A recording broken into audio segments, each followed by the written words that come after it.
বছরের স্বাধীনতা পুরস্কার কাদেরকে দেওয়া হবে সেটা মনোনয়ন করেছি এই কমিটি থেকে, কিন্তু এরপর এটা সুপারিশ, এরপর এটা উপদেষ্টা পরিষদের এটা গৃহীত হতে হবে, তারপর এটা নামগুলো প্রকাশ করা হতে হবে।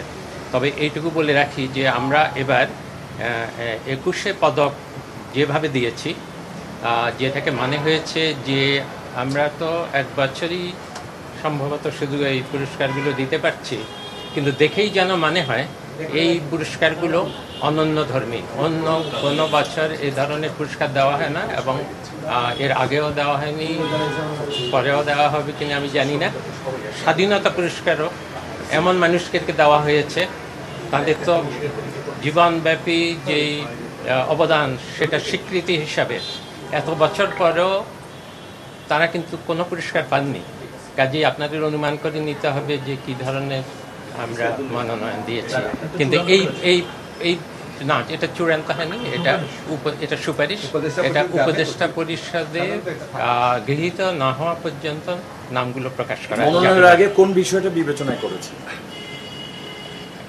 এটা হলো জীবনব্যাপী বাংলাদেশের জন্য যারা অবদান রেখেছেন বা নতুন একটা কিছু তৈরি করেছেন, যেটা ধারাবাহিকতা এখনো চলছে যে কোনো ক্ষেত্রে, সংস্কৃতির ক্ষেত্রে, সাহিত্যের ক্ষেত্রে, বিজ্ঞানের ক্ষেত্রে বা সমাজসেবার ক্ষেত্রে একটা নতুন ধারা, যেটা এখনো পর্যন্ত মানুষকে, সারা দেশকে প্রভাবিত করে, কিন্তু আগে তাদেরকে কোনো সেই বা স্বীকৃতি দেওয়া হয়নি। ধন্যবাদ। আমি একটা লাইন শুধু অ্যাড করি।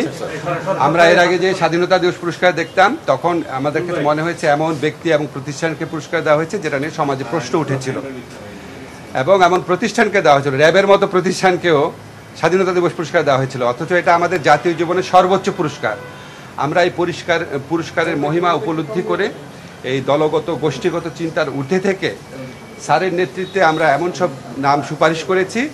আপনারা 21শে পুরস্কারে দেখে আপনারা খুশি হয়েছিলেন, এই পুরস্কার দেখেও আপনারা আরও খুশি হবেন, এবং আপনারা মনে হবে যে পুরস্কার দিতে পেরে আমরা নিজেরা ধন্য হয়েছি।